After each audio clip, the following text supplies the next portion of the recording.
Buenas tardes, damas y caballeros.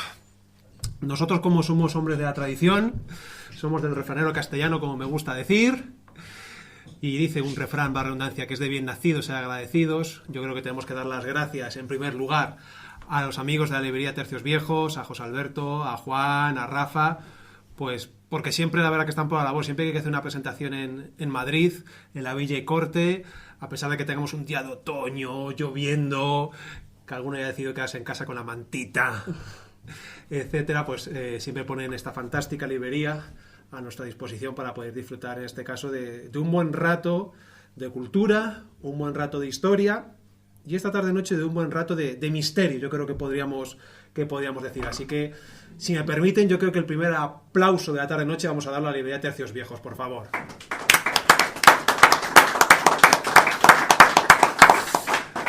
Y ya que estamos con agradecimientos y nos estamos poniendo un poquito tiernos, también dar las gracias a Fede, divulgadores del misterio, a Ruiz Hermosilla, de Aventuras de la Espada, porque están grabando esta presentación. Y si luego se han quedado con ganas y quieren volver a verla, van a poder hacerlo dentro de unos días, o la gente que no haya podido venir, en diferido van a poder verlo, lógicamente, en YouTube. Y nada, y sin más preámbulos, cuando he tenido la ocasión de presentar algún libro, y han sido varios ya, gracias a Dios, la persona que actúa de presentador, yo creo que el objetivo que tiene que cumplir en parte es hacer una buena presentación del autor, evidentemente, pero del libro yo creo que hacer una mera introducción, porque la persona que siempre más y mejor va a hablar del libro es el propio autor, en este caso, don Emilio Acosta. Yo del libro simplemente voy a hacer una pequeña introducción, por supuesto, muy particular y muy personal, y lo que es la esencia, el corazón, el espíritu y el alma, porque yo creo que los libros también tienen espíritu y alma, lo hará don Emilio. Y sin más preámbulos, primero a mí me gustaría un poco incidir en cómo nos conocimos. Porque nos conocimos a través de una tercera persona, a través de un buen amigo, un sevillano de pro, que de hecho estábamos hablando de él, que es Antonio Moreno Ruiz, que también puede seguirle por YouTube, etcétera, con sus canales. Y a partir de ahí, cuando coincidimos en luego mencionaré lo de tu canal de YouTube, pues la verdad que se estableció una amistad de estas que tenemos hoy en día por las redes sociales, que luego, gracias a Dios, en algunos momentos ha podido transformarse en un hecho físico, y gracias a Dios ahora en un evento en el cual estamos participando aquí los dos. De Emilio Acosta, una de las cosas que a mí me gusta es que yo creo que es una de esas personas puente. Y me explico, no quiero decir que una de esas personas puente, es una persona que entiende muy bien lo que significa la historia, el mito y la esencia de España, pero ojo, también lo que es la historia, el mito y la esencia de América. Por eso digo puente entre España y América, porque él es canario de nacimiento, pero de adopción también podemos decir que eres muy venezolano. Ya lo verá por el acento. Hace 25 años, ¿no? 25 años. Has estado más tiempo allí que en España. Que en España. Entonces, si hay alguien que yo creo que pueda hablar con pasión y con rigor, porque siempre lo he dicho, que creo que se pueda... Son dos palabras que no tienen por qué estar enfrentadas, ni mucho menos. Muchas veces cuando te dedicas a la historia, no, el tema de la pasión... Pero ¿cómo este hombre no se va a apasionar cuando está hablando de cuestiones de la historia de España, de la historia de América? Hasta incluso exigirlo, ¿no? El pedir que por favor esté presente esa pasión, porque por lo menos yo creo que en cualquier trabajo de la vida, te dediques a lo que te dediques, si lo haces con pasión, la persona que está al otro lado lo agradece. Emilio Acosta, en lo que es su currículum, y tampoco vamos a incidir mucho, pero bueno, es graduado en Administración Tributaria, que imagino que hay espíritu y alma, no hay mucho. En la Administración Tributaria, en lo que es espíritu y alma, no hay mucho, pero evidentemente hay que estudiarlo, hay que trabajarlo, pero también es diplomado de Historia de España y de Hispanoamérica. A nivel de su trabajo de divulgación histórica, aparte de este libro, yo creo que una cosa que hay que destacar muchísimo es su canal de YouTube, que si no lo conocen yo les recomiendo encarecidamente que entren, que es Venezuela Provincial, un canal muy seguido en España, pero yo creo que está incluso todavía más al otro lado del charco, en Hispanoamérica, que si no me equivoco estamos ahora mismo, la última vez que miré, más de 5.500 suscriptores en YouTube, unos 10.000 en Facebook y unos 7.000 en Instagram, si no me equivoco. Lo dejé apuntado, son más de 300 vídeos y, ojo, 250.000 de visualizaciones acumuladas. Algo tiene que haber ahí, evidentemente. O sea, que estamos hablando ya de 250.000 de visualizaciones acumuladas, es que algo bueno tienes que ofrecerle a la gente, tanto de allí como de aquí. En ese canal, en parte también se refleja parte lo que vemos en el libro, ¿no?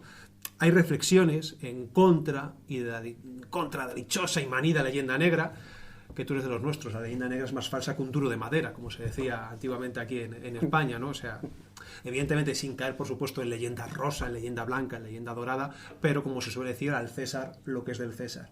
Y desde Venezuela Provincial yo creo que Emilio hace un trabajo fantástico, fantástico, y sobre todo para mí de mucho valor, porque muchas veces te ponen, no, es alguien de España queriendo reivindicar el Imperio Español. Pues, oye, tú tienes derecho como español y venezolano, de alguna manera, a luchar en contra de esa leyenda negra.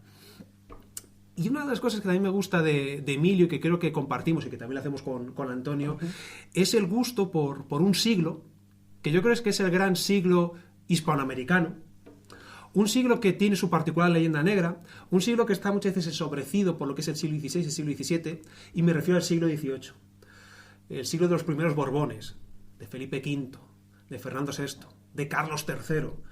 Un siglo que Emilio, en Venezuela Provincial, yo creo que reivindica mucho y que nos da a conocer una parte muchas veces de nuestra historia que no nos es tan cercana muchas veces como suele suceder con el siglo XVI, siglo XVII, el siglo de oro.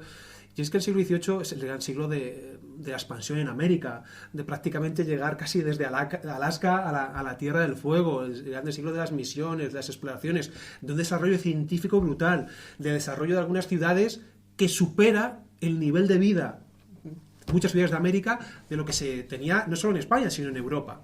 Por eso yo creo que también tiene mucho valor, ¿no?, esa reivindicación que tú haces en Venezuela Provincial del siglo XVIII. Y bueno, en parte, y porque podría estar mucho rato hablando del propio Emilio, de su trabajo, pero voy a introducirme, si les parece bien, ya en lo que hemos venido a hablar hoy. Hemos venido a hablar de su libro. Y su libro es Crónicas sobrenaturales del Imperio Español. Y ojo, un subtítulo interesante: Rarezas, misterios y fenómenos paranormales.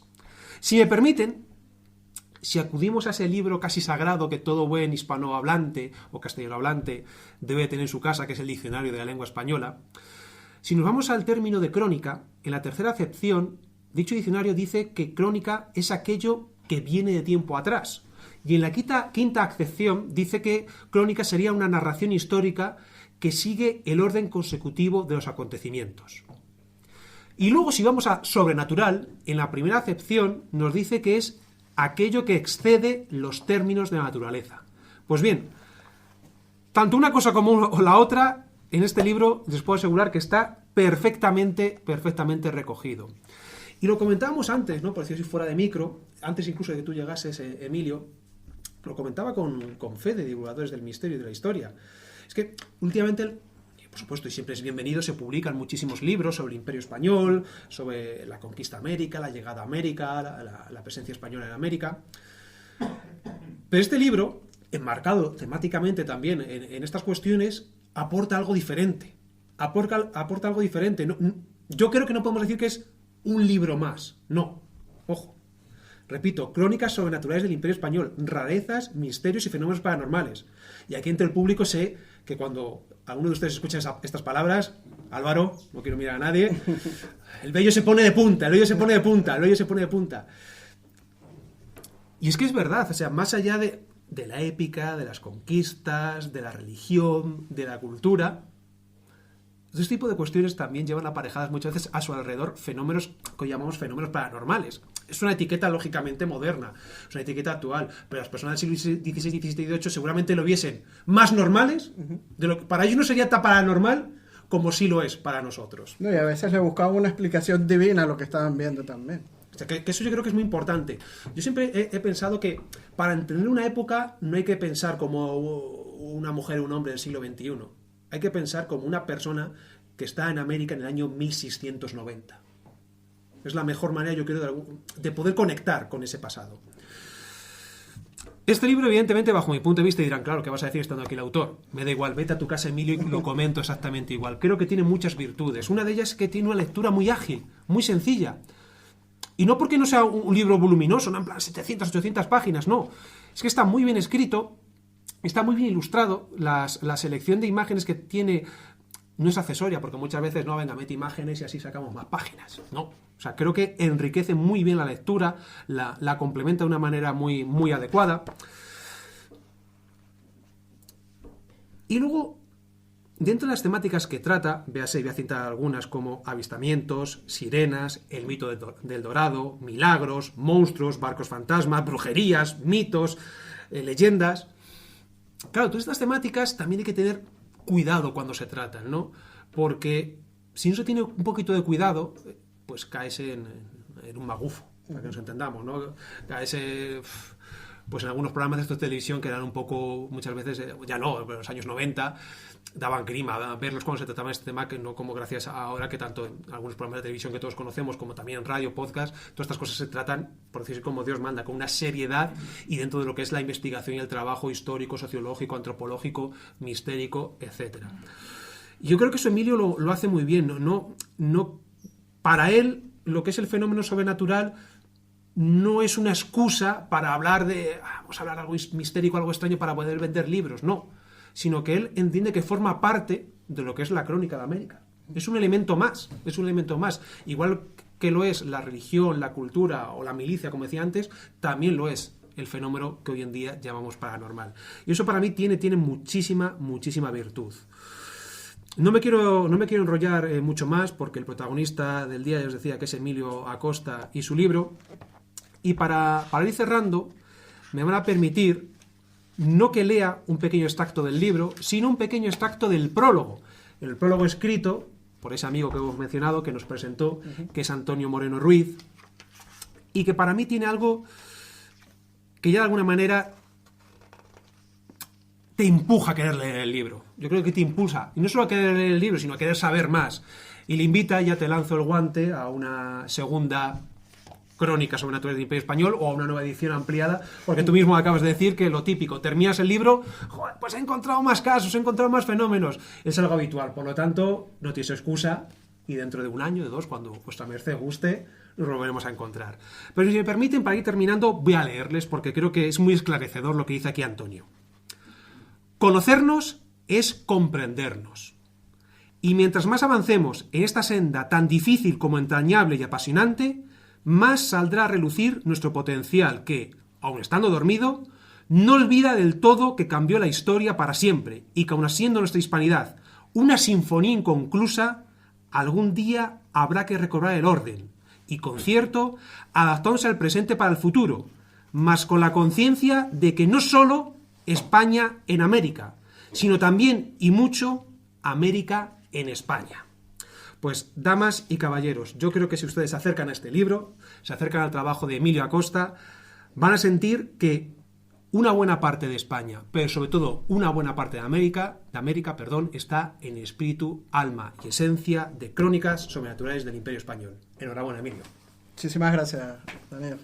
Bueno, excelentísimas las palabras de Daniel. De verdad que ha sido todo un honor compartir el día de hoy conmigo y contigo.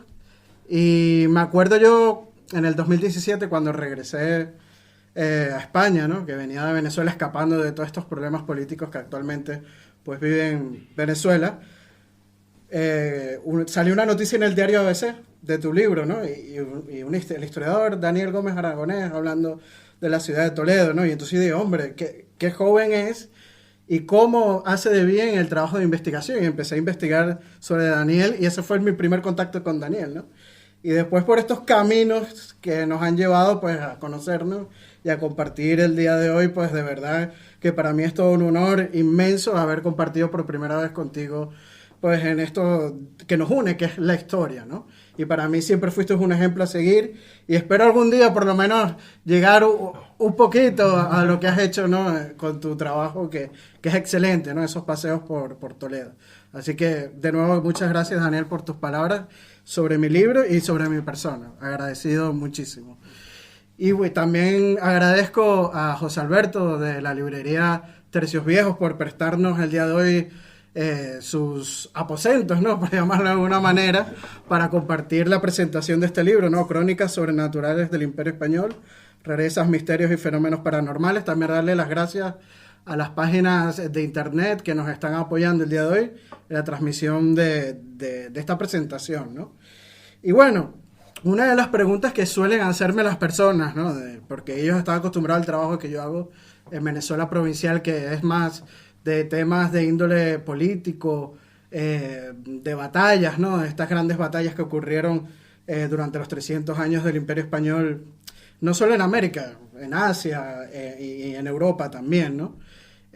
Y todo este desarrollo socioeconómico que hubo de un lado y del otro del charco, pues cuando vieron la noticia de que presenté el libro, se extrañaron mucho porque escogí este tema, ¿no? De las crónicas sobrenaturales, ¿no?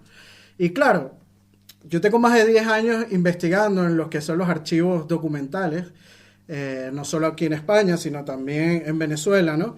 Y durante estos 10 años siempre me iba consiguiendo estos archivos, estos documentos que me llamaban mucho la atención, que no tenían una explicación lógica, ¿no? De lo que nos contaban esos documentos. Y yo decidí, pues, era un cierto tiempo que ya tenía suficiente, pues, material guardado, porque cada vez que iba descubriendo uno, lo iba guardando y dije, esto me va a servir en el futuro, ¿no? Para algún artículo, alguna investigación, etcétera, ¿no? Y dije, bueno, vale, voy guardando hasta que llegó un momento que ya tenía como bastantes casos ya reunidos, ¿no? Y dije, me ofrecieron, me dijeron, ¿cuándo vas a lanzar tu primer libro? Porque mucha gente que le ha gustado el trabajo de uno y siempre pues están detrás para publicar un libro, ¿no? Y yo dije, quiero que mi primer libro sea un libro universal, ¿no? Que lo puedan leer tanto aquellos amantes de la historia, del hispanismo. Es un libro muy histórico, muy hispanista, que bebe de fuentes primarias. Aquí no nos estamos inventando nada, no es ficción, no es como muchos a lo mejor puedan pensar que estamos hablando pues de estos fenómenos, no. Todo está basado desde el primer momento en documentación y se citan las fuentes en cada uno de los capítulos, ¿no? Sobre todo mucha documentación primaria, tanto de aquellas personas cronistas que vivieron en la época o viajeros. También hay casos como el viajero prusiano Alexander von Humboldt recogido, ¿no? Que ya vamos a hablar más adelante del caso de Alexander von Humboldt, ¿no? Y también de aquellos documentos que se consiguen, por ejemplo, en el Archivo General de Indias, ¿no? Vemos casos teratológicos, ¿no? Aquellas anomalías congénitas en el cuerpo humano, que aquí lo podrán ver muchísimas fotos de esos documentos, ¿no? Aquí hay uno, un caso de una anomalía anatómica, y así van a conseguir otros casos. El medio hombre de Yucatán, que a Daniel le gustó muchísimo, ¿no? Aquí lo pueden observar.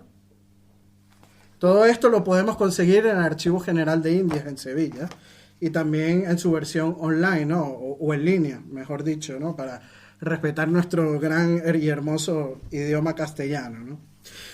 Y bueno, el libro se divide en dos partes, ¿no? En la primera parte, como bien señalo, pues están estas crónicas, cartas de relaciones y documentos de gente de la época, ¿no? Aquellos cronistas de Indias.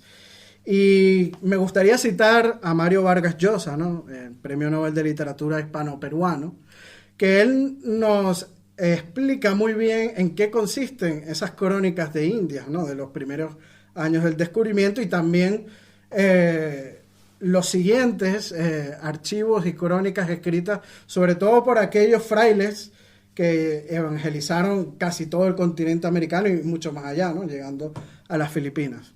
Y cito a Mario Vargas Llosa explicando este fenómeno de los cronistas en el descubrimiento, ¿no? Abro comillas. Los cronistas del descubrimiento y la conquista fueron los primeros en América en practicar el periodismo escrito.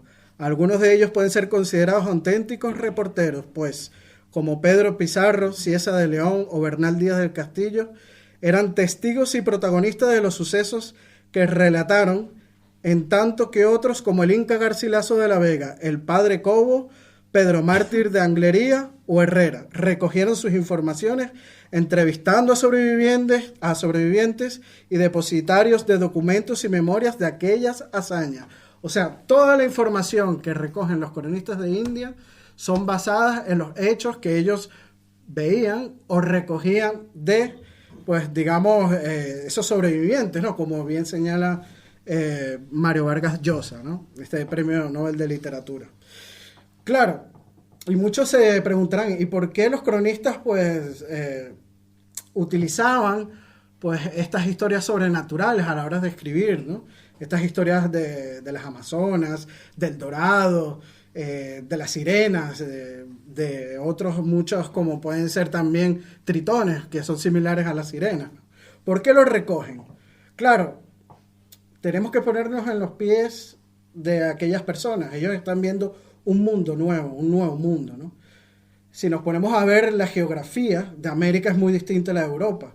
Nada más con ver grandes ríos como el Amazonas, el Orinoco, el Mississippi, o inclusive los animales, ¿no? Vemos guacamayas, manatíes, ¿no? Son un tipo de fauna muy diferente a la que tenemos en Europa. Claro, y ellos al ver todas estas nuevas cosas para ellos, tenían que buscar una forma de explicarlo, ¿no? Y la forma de explicarlo es por medio de la comparativa. Pero ¿qué es lo que conocían aquellos hombres en aquellas épocas? Ellos estaban acostumbrados a esas fábulas griegas de los antiguos griegos, como son las amazonas, ¿no? Ellos conocen a esas antiguas guerreras amazonas de la antigua Grecia y lo tratan de llevar al nuevo mundo a esas guerreras indígenas que ven en la selva amazónica, ¿no? Y entonces, mira, son mujeres, son tal como las amazonas griegas de las antiguas historias que se dicen, ¿no? Y entonces es por eso que le llaman las amazonas, ¿no? Igual pasa con otros mitos, ¿no? Entonces, claro, ellos están comparando ese mundo de esos relatos de la antigua Grecia, también las historias de caballería, que eran lo que más leían aquellos hombres de aquellos años del descubrimiento, ¿no? Entonces, por medio de la comparativa, es que van escribiendo sus crónicas, ¿no? Pero bueno, vamos a pasar qué es lo que contiene este primer capítulo de cartas y relaciones y documentos, ¿no? En el primer capítulo vamos a conseguir la historia de la novena isla canaria de San Borondón. Y muchos dirán, ¿por qué abrir con una historia de las Islas Canarias? ¿Por qué eres canario? No es por eso, ¿no? Sino simplemente porque quiero seguir un orden cronológico, ¿no? Y entonces la historia más antigua que se recoge en la expansión de Castilla, porque la primera expansión que hace Castilla es justamente en las Islas Canarias. Y es por eso que quise pues abrir con esta historia de la novena isla canaria. Novena si contamos la octava como la isla de la Graciosa, ¿no?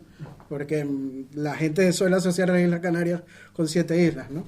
Y esta es una historia que nace en el siglo XIII por un fraile irlandés, ¿no? Que es San Brian.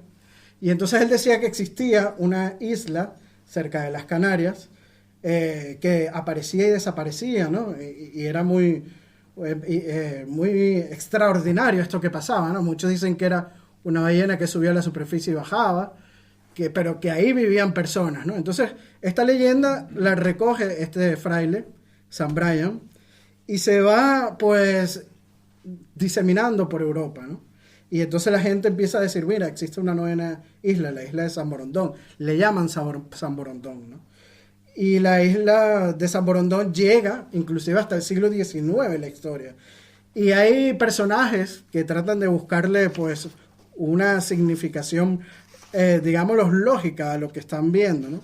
Y uno de ellos, pues, es un francés que en su relato, pues, lo describe de una muy buena manera, ¿no? Se llama Jean-Baptiste Geneviève, y él en su obra de nombre Essays sur les Isles Infortunées Atlantiques, un nombre muy francés, ¿no? Perdonen mi mal francés, pues habla de las Islas Afortunadas, que son las Islas Canarias, ¿no?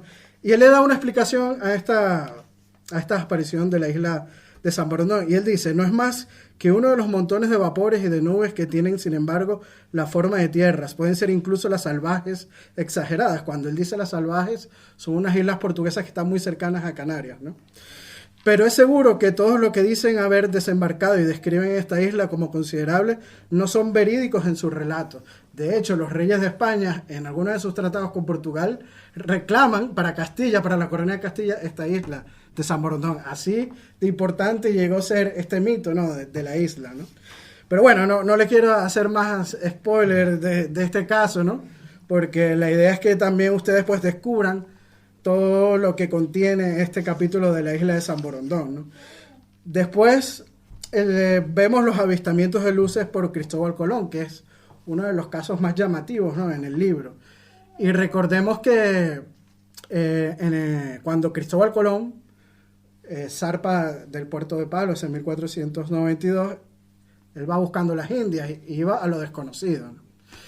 Y curiosamente, en este viaje que iba a cambiar la historia de la humanidad por completo, ¿no? Porque hay que decirlo así, cambia la historia de la humanidad. Unas horas antes del 12 de octubre, en la noche del 11 de octubre, él recoge en su diario a bordo que ha visto unas luces, ¿no? En el más allá. Y la gente que es fanática de la ufología, ¿no? O del avistamiento de ovnis, pues ellos dicen que es posible que Cristóbal Colón haya visto desde lejos, pues, ovnis, ¿no? O extraterrestres, por llamarlo de alguna manera. Yo soy una persona muy escéptica y siempre trato de buscar la lógica a lo que se recoge los documentos, pero yo en ningún momento ni afirmo ni descarto lo que recogen las fuentes primarias, ¿no? Simplemente, pues, a lo mejor le trato de buscar una explicación lógica a lo que recogen la documentación, ¿no? Y uno de los que recogen una explicación lógica a estos avistamientos recogidos en su diario de a bordo de Cristóbal Colón es Fray Bartolomé de las Casas, que, ojo, no es mi cronista favorito, ¿no? Es uno de los grandes pilares de la leyenda negra, pero hay que decirlo, cuando Fray Bartolomé de las Casas recoge, ¿no?, esta historia del diario de Colón, él le da una explicación muy lógica y yo pues lo cito aquí en el libro, lo cito brevemente. Lo que recoge Fray Bartolomé de las Casas, ¿no?, del resumen del diario de Colón. Dice, abro comillas, los navegantes observaron el punto norte y encontraron que... porque estos otros casos, no solo vio luces, vean lo que también observaron. Los navegantes observaron el punto norte y encontraron que las agujas giraban un punto completo al oeste del norte, así que los marineros se alarmaron y abatieron, y no dieron razón de sí, pero el almirante lo sabía y ordenó que se volviera a observar el norte al amanecer. Luego descubrieron que las agujas eran verdaderas. La causa fue que la estrella brillante hace movimiento y no las agujas. O sea, aquí vemos que la brújula que llevaban en el barco también empezó a hacer movimientos muy extraños, y esto todo lo está documentado en el diario de Cristóbal Colón. Y es que nos llama mucho la atención que unas horas antes de descubrir América, el 12 de octubre, en la madrugada, cuando Rodrigo de Triana avista la Tierra, ¿no?, sucedan estos acontecimientos, ¿no? Y Fray Bartolomé, la explicación que él da sobre las luces, sobre el avistamiento de luces, es que es posible que lo que hayan visto en el horizonte eran fogatas de los indígenas en las islas que estaban por descubrir, que estaban llegando a lo que es actualmente las islas de Bahamas, o lo que después bautiza Cristóbal Colón como la isla de San Salvador, ¿no? Y es una de las grandes historias que recogemos no solo en mi libro, sino en la historia de la monarquía hispánica. Esas historias sobrenaturales, pues sin duda alguna es el avistamiento de luces de Cristóbal Colón. Seguimos en la tercera crónica, que es la crónica de sirenas, que esto es un clásico, ¿no?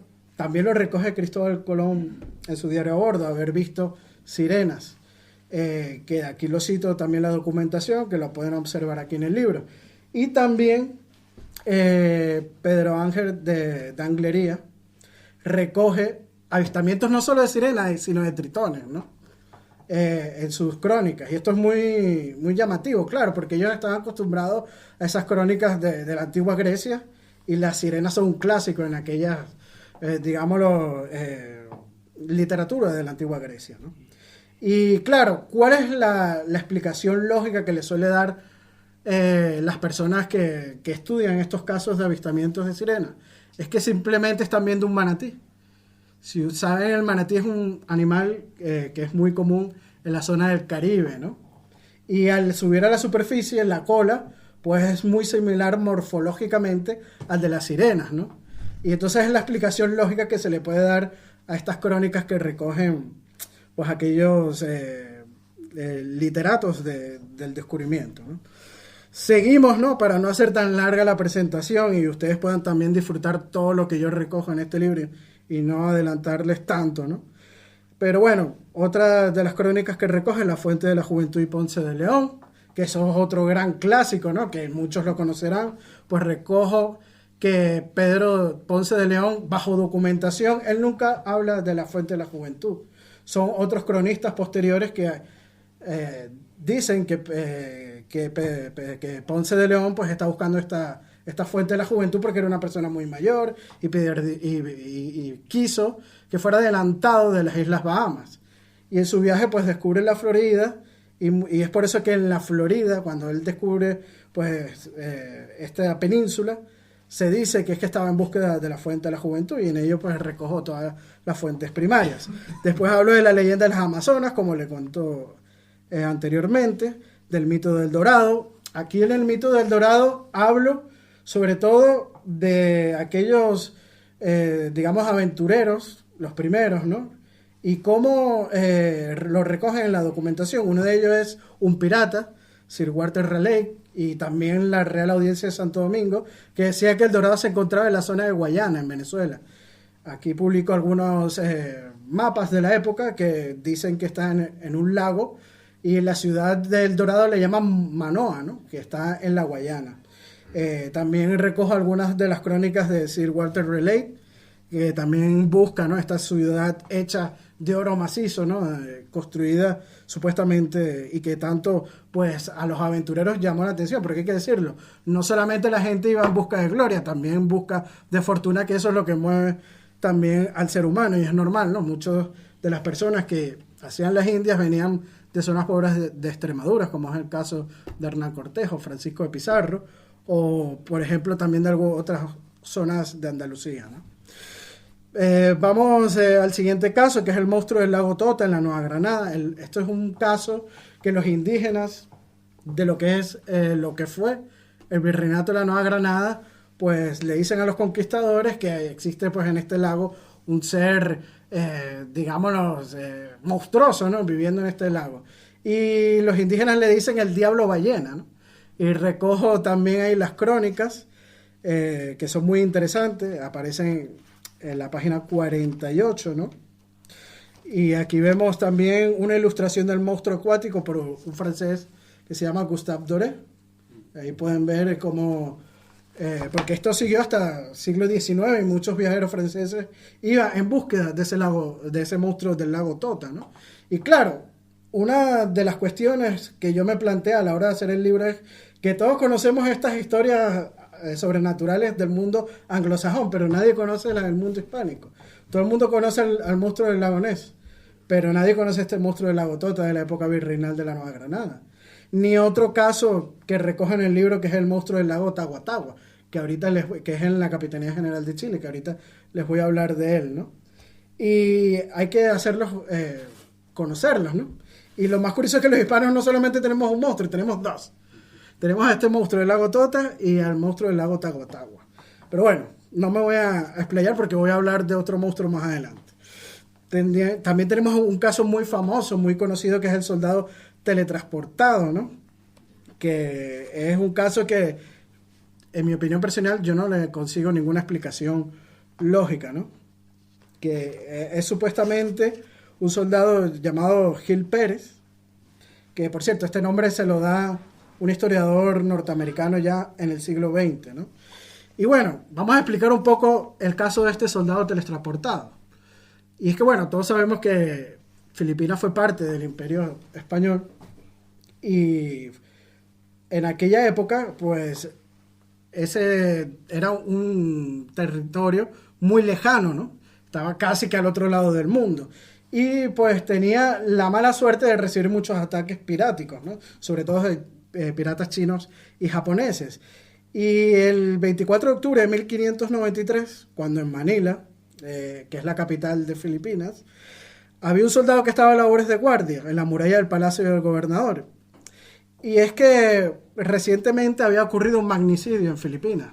Habían asesinado al capitán general de aquel archipiélago, que se llamaba Gómez Pérez das Mariñas y Rivadeneira, ¿no? Ese era el nombre del capitán general. Y entonces, claro, este soldado estaba de guardia para que no volviera a haber algún otro ataque en el palacio, ¿no? Y entonces, claro, en la madrugada, cansado el soldado, pues se recuesta y se queda dormido, ¿no? Y al despertar, unos minutos después, unas horas después, se levanta y ve que está en un lugar desconocido totalmente para él, ¿no? Y nada más y nada menos que había despertado en la Plaza de Armas de la Ciudad de México. a más de 14.000 kilómetros de Manila, Filipinas. Que lo que es actualmente la Plaza del Zócalo, para aquellos que no sepan la ubicación de aquella época, ¿no? Y claro, aquí no nos estamos inventando esta historia la recoge Fray Gaspar de San Agustín, que es un cronista, un fraile, y la recoge en el siglo XVII. Y yo no le encuentro ninguna explicación lógica. Claro, él al despertar llama la atención de las autoridades y por la vestimenta, porque está vestido como un soldado, pero de la Capitanía General de Filipinas, muy diferente a lo que es el Virreinato de la Nueva España, ¿no? Y las autoridades pues simplemente lo apresan, porque al dar esta explicación, no, yo estaba en Manila, tal, herejía, ¿no? Casi con herejía, ¿no? De hecho, Fray Gaspar habla de que la Inquisición, en este caso, actuó, ¿no? Porque prácticamente era una herejía. Y claro, él dice, no, mira, él está contando la historia de que habían asesinado al gobernador en Filipinas. Y claro, en México todavía no han llegado las noticias porque está a 14.000 kilómetros de distancia. Y lo apresan. Después llega el galeón de Manila, que es el galeón que conectaba Filipinas con Acapulco en el Virreinato de Nueva España, y traen las noticias.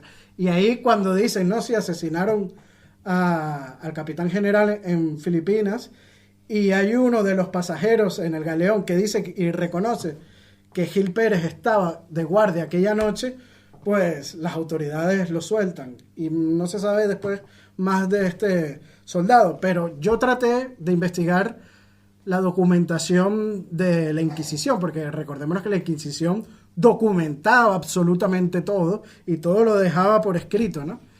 Y no he conseguido este caso. O sea que nada más lo recoge Fray Gaspar de San Agustín. Esto es algo muy, muy extraño y muy raro, ¿no? Y bueno, después Gil Pérez, pues, en 1908, un historiador estadounidense, Tomás Alibón Jambier, es el que le da el nombre, ¿no? Y lo recoge en un artículo que se llama Legend of the Living Spectre, de la revista Harper Magazine, ¿no? Así que no sabemos si tampoco se llamaba Gil Pérez, ¿no? Pero bueno, es uno de estos grandes capítulos que nos dejan las crónicas y los relatos de Indias, ¿no? Así que bueno, prosigamos a los siguientes casos para no hacerlo más largo la presentación. Está el Virrey de los Milagros, un caso que sucedió en el Virreinato del Perú después de un terremoto que ocurrió en aquella zona, y empezaron pues supuestamente a resucitar personas, ¿no? Los dejo para que lo lean ahí en el libro. Está la terrateniente asesina. También recojo casos de asesinatos en serie, porque todo el mundo conoce Jack el Destripador, pero no conocemos a estos asesinos en series que existieron, ¿no? en la monarquía hispánica, ¿no? Y esta era una mujer que nació en el año de 1604 en Santiago de Chile. Se llamaba Catalina de los Ríos y Lisperger. Muchos dirán, qué apellido tan raro, Lisperger, ¿no? Y bueno, es que uno de sus, digamos, ascendentes habían venido con el conquistador Pedro de Valdivia a Chile, y era alemán. Y después este conquistador alemán se casó con una de las cacicas indígenas y tuvieron prole y descendencia, y una de estas descendencias es Catalina de los Ríos, ¿no? Y Lisperger. Y es el primer caso de un asesino serial documentado en el continente americano, ni siquiera dentro de lo que es la América española, sino en todo el continente americano. Y bueno, este caso de la terrateniente asesina lo conseguimos en la página 59 del libro. Y me gustaría citar lo que dice la documentación de la época, ¿no? Que es muy importante. Vale. Dice aquí, se cree que Catalina tenía pactos con el diablo y en 1622 comete su primer crimen. Se sabe que fue acusada por su tía paterna de envenenar a su padre en su lecho de enfermo, pero por falta de pruebas nunca fue procesada. Otro de los delitos que se le achacan es el asesinato de un caballero de la Orden de Malta. Luego que lo invitara a su lecho, la culpabilidad del crimen recayó en uno de sus esclavos, quien muere ahorcado en la Plaza Mayor de Santiago de Chile. Era una mujer muy rica, y es por eso que siempre trató de evitar que fuera castigada, ¿no? Cita sobre Catalina un cura de la parroquia de La Ligua, que es donde ella residía, y tenía su hacienda, porque era una hacendada, ¿no? Por eso es el nombre de terrateniente. Y la Ligua estaba próxima a sus encomiendas y tierras. y cita, abro comillas, se complace en una lenta y cruel matanza de su servidumbre, separa a los esposos de sus mujeres, a los padres de sus hijos y tiene a sus servidores desnudos, los acribilla, con fuertes azotes, deja la piel desnuda y sobre ella vierte cera o miel caliente. Otras veces le pone ají en las llagas abiertas, le frota los ojos con ortigas, quema sus bocas con alimentos que hirvieren. Los deja morir sin sacramento. Se le acusa de asesinar a alrededor de 50 personas, entre sirvientes, amantes, además de a su padre y su esposo, que dice que también envenenó a su padre, ¿no? Y bueno, en 1634, pues el obispo de Chile, Salcedo, estaba alertado de las noticias y se empieza a investigar el caso de Catalina. Y la Real Audiencia de Chile, pues abre el juicio, y un juicio que va a llevar bastante tiempo, ¿no? Y en 1660 es el año donde le hacen el juicio, ¿no? Y claro, fue hallado culpable de 14 de todos los asesinatos que se le imputaron, ¿no? Y fue 4 años lo que duró el juicio, para que vean lo dilatada que fue pues este caso, ¿no? Y ahí podemos observar también una de las acusaciones dictadas en 1660 por el oidor Huerta de Gutiérrez. Todo esto está en el archivo de la Nación de Chile. Esto no nos estamos inventando estos casos ni nada, está todo fielmente documentado. Y bueno, fue sentenciada a muerte. Pero algo muy curioso es que en Chile este caso de Catalina es usado como para hablar de qué oscuro y qué oscurantista era el Imperio Español, ¿no? En la época de la colonia, entre comillas, ¿no? Pero es que si nos ponemos a analizar, Catalina era mestiza. O sea, y representa más bien la oligarquía criolla de los mismos Chile, que serán los encargados de llevar la batuta después de la independencia, ¿no? De esos criollos. Y justamente, pues, un caso de la oscuridad del Imperio Español, pues, ella pagó y fue sentenciada a muerte, ¿no? Más bien, la ley hispánica la castigó por todos aquellos asesinatos que habían ocurrido en la Capitanía General de Chile.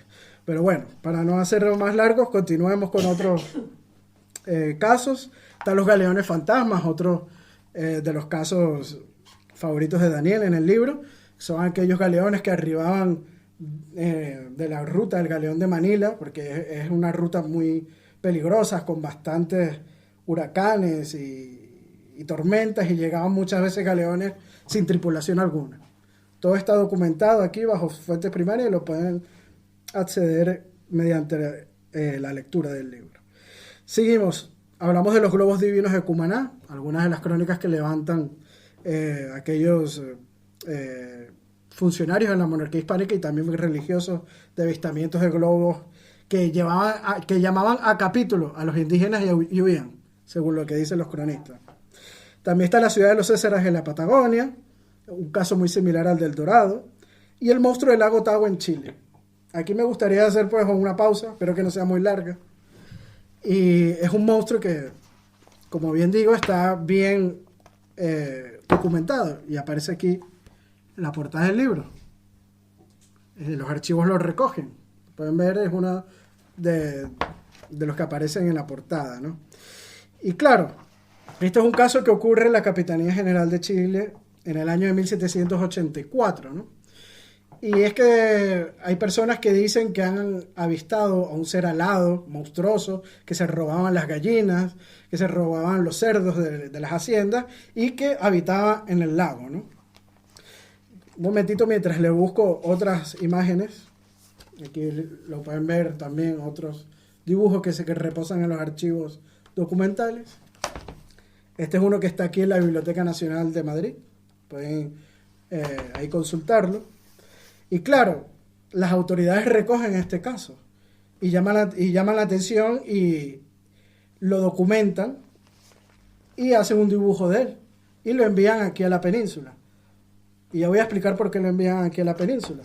Recordémonos que en el siglo XVIII, cuando llega una nueva dinastía a España, pues Felipe V, uno de los grandes pilares de las reformas borbónicas, es el estudio de las ciencias. Y hace un real gabinete de monstruosidades, una colección. Y entonces todos esos casos teratológicos de anatomías humanas, no solo humanas, también animales y de plantas, pues el rey Felipe V manda la información a todas las autoridades de la monarquía hispánica de que aquel caso que les llame la atención lo documenten y lo envíen a la península para ver si podía ingresar en la Real Colección de Felipe V, que la inicia Felipe V, pero quien la abre al público, por cierto, es Carlos III, y una parte de ese Real Gabinete de Monstruosidades lo podemos ver hoy en día en el Museo de Ciencias Naturales aquí en Madrid, ¿no?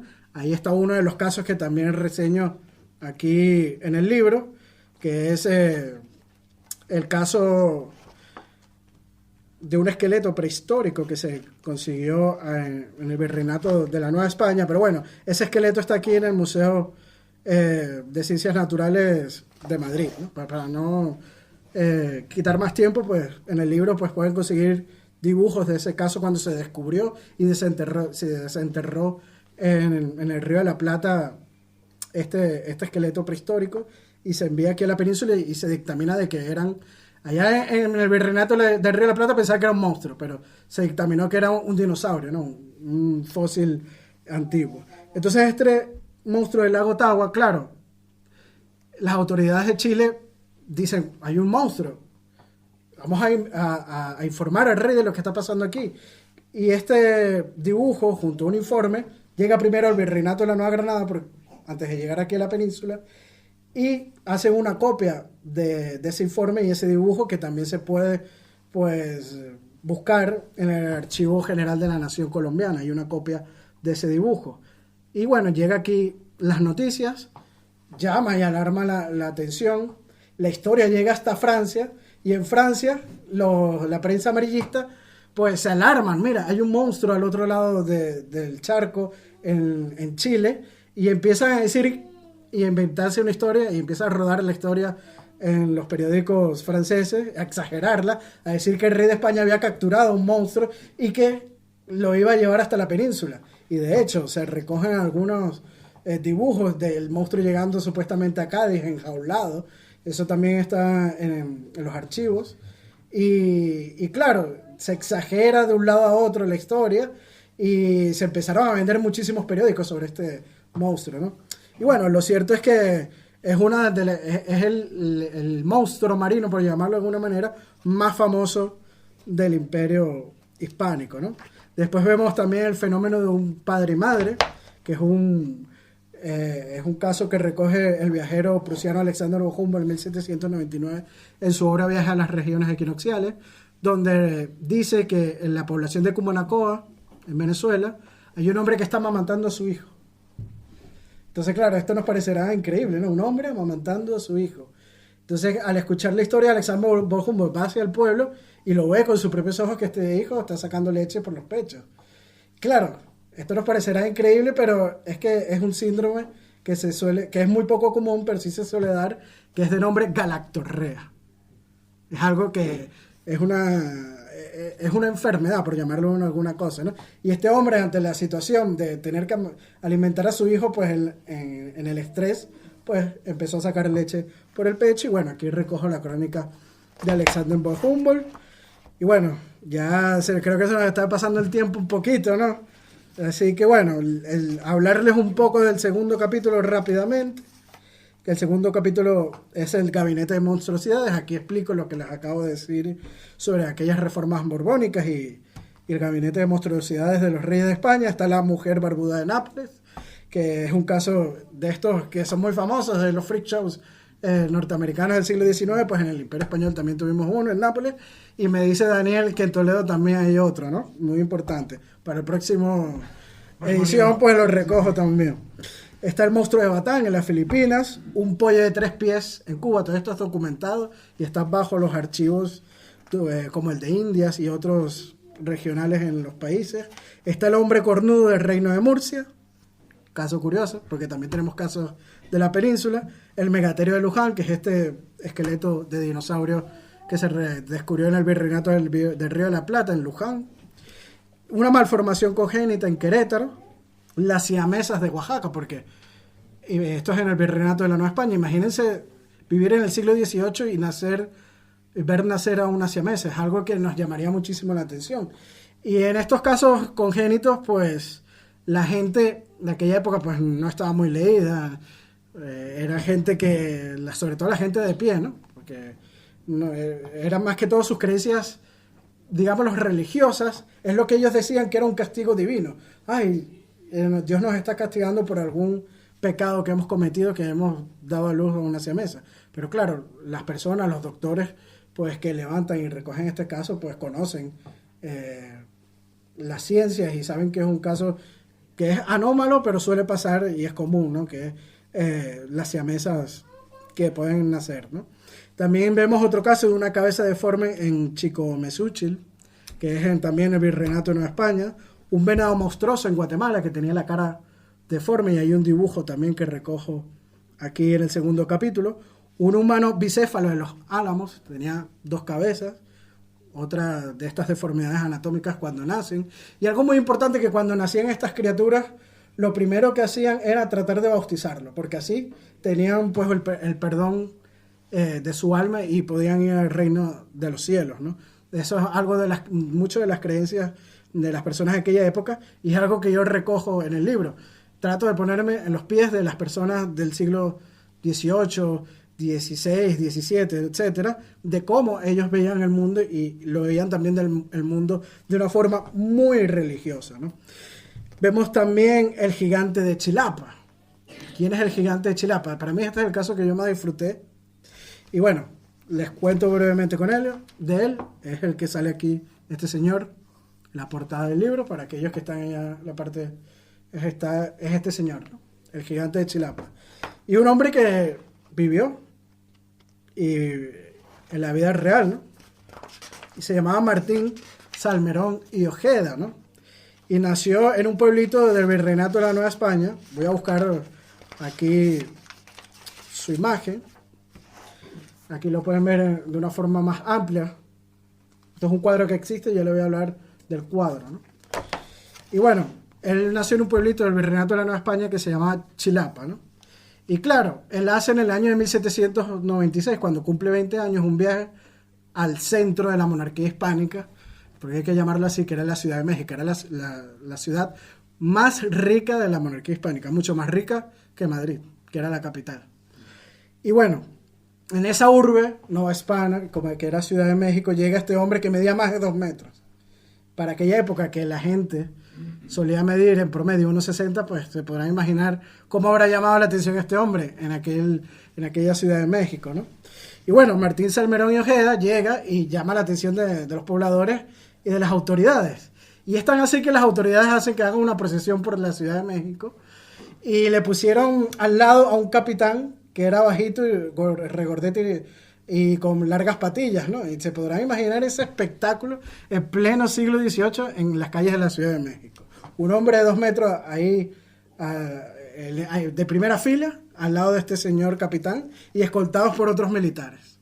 Y bueno, el virrey de la Nueva España lo invita a su palacio, comparte en su palacio, hace pruebas de fuerza, inclusive lo llevan a la Casa de la Moneda de Ciudad de México, la Seca de México, a hacer demostraciones de fuerza.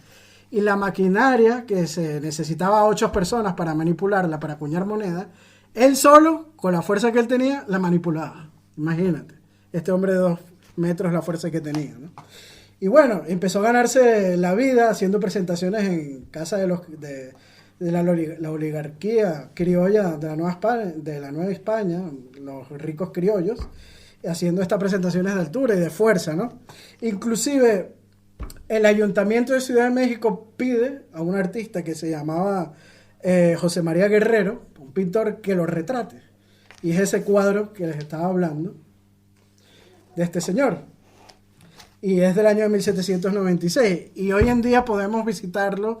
El cuadro está en el Museo Nacional de Historia de México, en el Castillo de Chapultepec, que es una obra, por cierto, de Bernardo de Galvez, quien inició la construcción de este castillo de Chapultepec.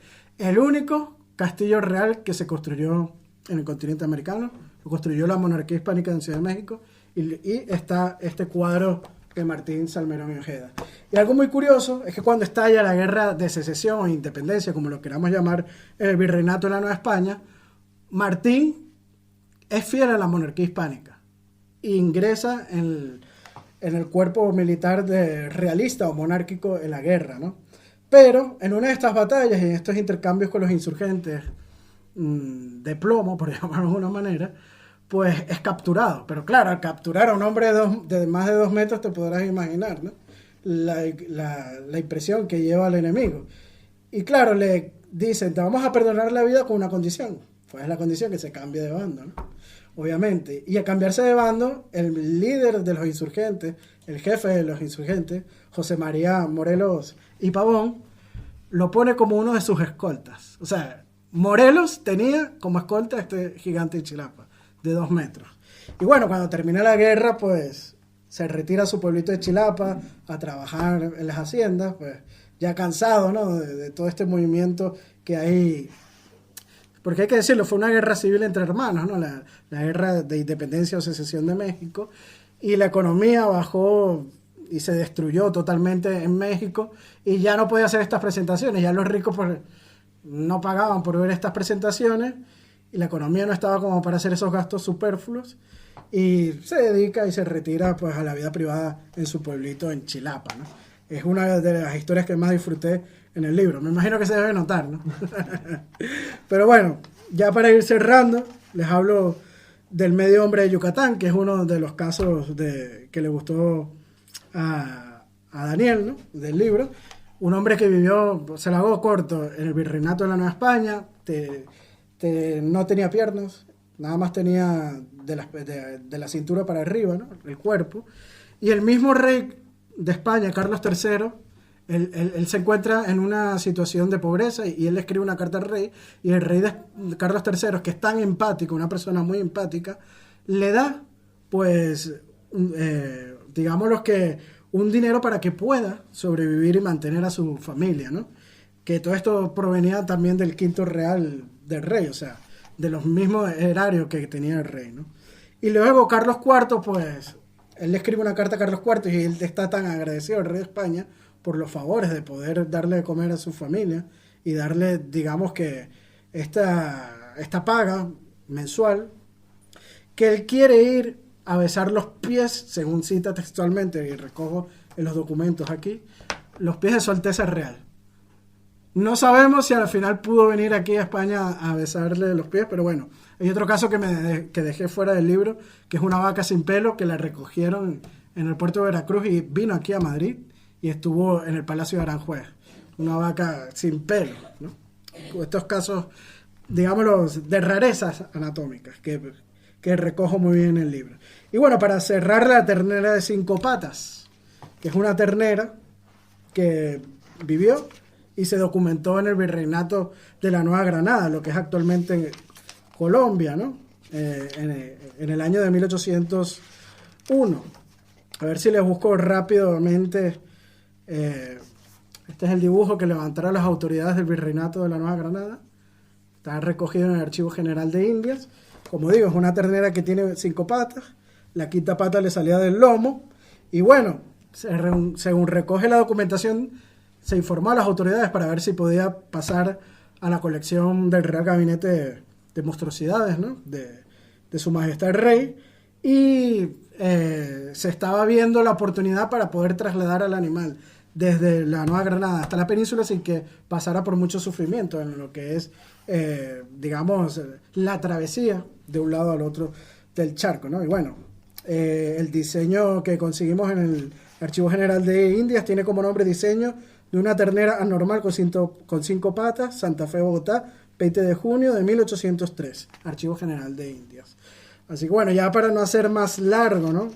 La presentación del libro, pues darle las gracias a todos vosotros que me habéis acompañado el día de hoy. Y bueno, también darle las gracias a todas las personas que hicieron posible la publicación del libro, como son Ediciones La Tribuna, los prologuistas Antonio, que los recordamos aquí el día de hoy al principio. También no me puedo olvidar del que hizo el epílogo, que es el profesor Manuel Hernández González, que es catedrático de la Universidad de La Laguna en Historia de América, ¿no? También le agradezco mucho su colaboración en el libro y bueno, los invito a que lo lean, que lo disfruten. Y como digo, es un trabajo de más de 10 años de investigación que he dado todo lo posible porque presentar pues un material de primera calidad aquellos que, como digo, no solo a aquellos que les gusta la historia, sino también estos casos de misterio, de terror, también lo pueden disfrutar y sé que les va a gustar muchísimo. El libro está a la venta, 20 euros ahí al fondo para aquellos que lo desean adquirir. Y bueno, muchísimas gracias y gracias por el esfuerzo con toda esta lluvia de venir esta noche. Bueno, yo creo que, damas y caballeros, ya son las 8:10, si nos permiten un ratito vamos a dejar un pequeño turno de preguntas, consultas, debates, críticas, lo que todo el mundo quiera. Y aprovechándome un poco, estoy aquí arriba y que tomo alguna nota con el móvil, yo en verdad la pregunta que te iba a hacer, ustedes vayan pensando su pregunta mientras, era que si tuviese que hacer ahora mismo de comercial de tu libro y tuvieses que vender un único caso para que la gente comprase tu libro, yo creo que te hemos pillado ya. O sea, yo creo que el del gigante me da a mí que no sé si es alguna relación personal con él o no, o lejana. No soy mexicano. Pero yo creo que ha quedado claro. Lo que sí, si me permites, unos comentarios antes de hacer la palabra a los asistentes, es que creo que has dicho cosas muy interesantes. Por un lado el tema, has dicho muchísimas cosas interesantes evidentemente, pero una que me gustaría incidir es el tema de la Inquisición, ¿no? Pues ya hace tanto se machaca la Inquisición, pues ostras, sin la Inquisición no podemos hacer mucha historia. O sea, una de las virtudes que yo creo que tiene la Inquisición es la gran cantidad de documentación que nos ofrecen los historiadores, que es algo sencillamente alucinante, especialmente la Inquisición española. O sea, todo quedaba recogido, todo quedaba registrado. Y eso a la hora de trabajar, pues, las cosas como son. Es un gustazo, evidentemente. Otra cosa interesante que creo que has señalado, nos estás hablando del tema de los monstruos, ¿no? La diferencia entre el monstruo del lago Ness y nuestros monstruos, por ejemplo, de alguna manera, o cuando has hablado de asesinos en serie, tipo Jack el Destripador. Es que yo no digo el 100%, pero si el 10% de lo que está aquí recogido estuviese vinculado a la historia anglosajona, a nivel mundial, todos sabemos lo que pasaría. Que evidentemente se conocería mucho más, muchas más películas, mucha literatura, muchos cómics, etcétera, etcétera. Esperemos que Guillermo del Toro, que le gustan estos casos de misterio, hombre, pues, lo pueda leer, ¿no? Pues si una persona que quizás pudiese hacer una buena película, yo creo que es él. Aquí tiene bastante material. Yo creo que es él. Por otro lado, también has comentado del tema de los gabinetes. Esos gabinetes están ligados al siglo XVIII, y algo que joder, no nos damos cuenta. Has citado el Museo de Ciencias, que si no lo conocen, yo les recomiendo, imagino que también les recomendaría la visita, claro, porque el Museo de las Ciencias aquí que tenemos en Madrid es que es una auténtica pasada, de verdad. O sea, muchas veces decir, para ir con niños, sí, pero no para ir con niños. Este es el esqueleto que está ahí, que lo pueden ver. Este esqueleto está ahí en el Museo de Ciencias. Es una pasada el Museo de las Ciencias, de verdad, que insisto, que muchas veces, no, para una excursión con los niños, no. O sea, dejen a su niño en casa, vayan ustedes también a disfrutarlo, aunque sean adultos, de verdad. Porque puedes pasar un rato alucinante, o sea, puedes flipar en colores, si me permiten la expresión. Y muchos de esos gabinetes de curiosidades que ahora nos suenan como muy lejanos, es que los teníamos en España. Es que Copón, en Toledo tuvimos uno, gracias al cardenal Lorenzana, el gran cardenal ilustrado del siglo XVIII, ya hay que decirlo. Y ahora que menciona a Toledo, y perdón que me estoy enrollando, cuando Emilio me propuso presentar el libro, y aquí en público ya me disculpo porque creo que fueron 2 o 3 veces que le cambié la fecha al pobre. No puedo este día, no puedo este otro día y demás, y cojo te pongo el día de la lluvia. Pero bueno, por lo menos no haya fútbol. Bueno, o no juega el Madrid, perdón. Hubo gente que me preguntó, ostras, Dani, ¿vas a presentar este libro? Pero aquí no hay visigodos. No tiene que haber siempre visigodos, evidentemente. Ostras, Dani, aquí no hay Reconquista. No tiene por qué haber siempre Reconquista, evidentemente. Pero ojo, muchas veces yo presenté este libro por 3 razones. Iba a decir 2, pero en verdad son por 3. Uno, evidentemente porque admiro y respeto muchísimo a Emilio y a su trabajo. Y luego por otras 2 cuestiones. Una de ellas es que, si no os ha notado, yo vengo de Toledo. Si no os ha notado. Y es que, joder, la ciudad más mágica de España, con mayor número de leyendas, con mayor misterio, donde todo el ámbito heterodoxo está presente incluso en el siglo XXI, pues es la ciudad de Toledo. Y como amante de la historia, del mito de la leyenda de Toledo, hombre, pues cuando te presentan un libro con este título, pues, y está bien trabajado y bien hecho, y encima es de un colega, pues vas adelante con él. Y la tercera cuestión, que hay gente que sí conoce y gente que no conoce, por ejemplo, la gente que me haya seguido en redes sociales o que siga el podcast de Jesús Callejo, La Escoba de la Brújula, mi serie favorita es Expediente X. Soy un fricazo de Expediente X, de Fox Mulder, Dan Scully y demás. Y creo, no sé si te lo he comentado a ti antes o no recuerdo a quién, he dicho, joder, pues si es que esto da para capítulos de Expediente X por doquier, las cosas como son. Y muchos de esos capítulos de Expediente X te llevan a engarzar. con lo que cuenta aquí Emilio en este libro. Y esto engarza con lo que he dicho antes. Si los guionistas de Expediente X hubiesen llegado a esta información, yo estoy segurísimo que hubiesen hecho más de un capítulo. Sí, bueno, casos como estos de teletransportación, como tú bien citas, hay muchos, ¿no? En el Imperio Hispánico, la monarquía hispánica, para aquellos que les gusta mejor este término, ¿no? Pero bueno, este caso de Gil Pérez, que es el soldado teletransportado de Manila, es nada más, según recoge Fray Gaspar de San Agustín, pues acordémonos que esa es la fuente primaria de la que se debe este caso, pues nada más hizo esa teletransportación, ¿no? Así que no hay ningún otro caso registrado del mismo soldado de que haya aparecido en algún otro rincón del Imperio Hispánico. Y como te digo, después que se le dio libertad, que estuvo apresado, se le perdió el rastro, ¿no? Ni siquiera sabemos si en verdad se llamaba Gil Pérez, porque la primera vez que aparece registrado con ese nombre de Gil Pérez en 1908 con un historiador norteamericano que cito en el libro, ¿no?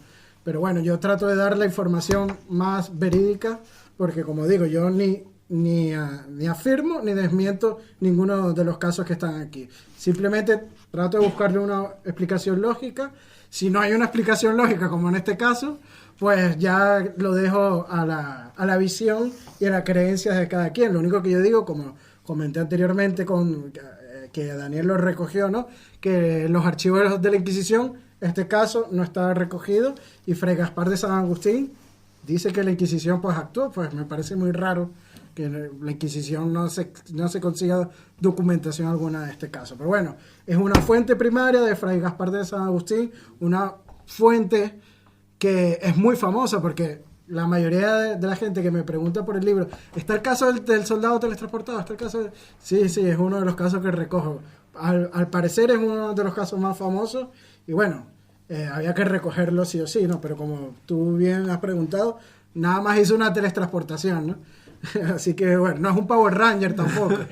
Bueno, no está mal, Filipinas, México. No, bueno, más de 14.000 kilómetros. Es un paseíto, ¿no? Joder. Sí. No está mal.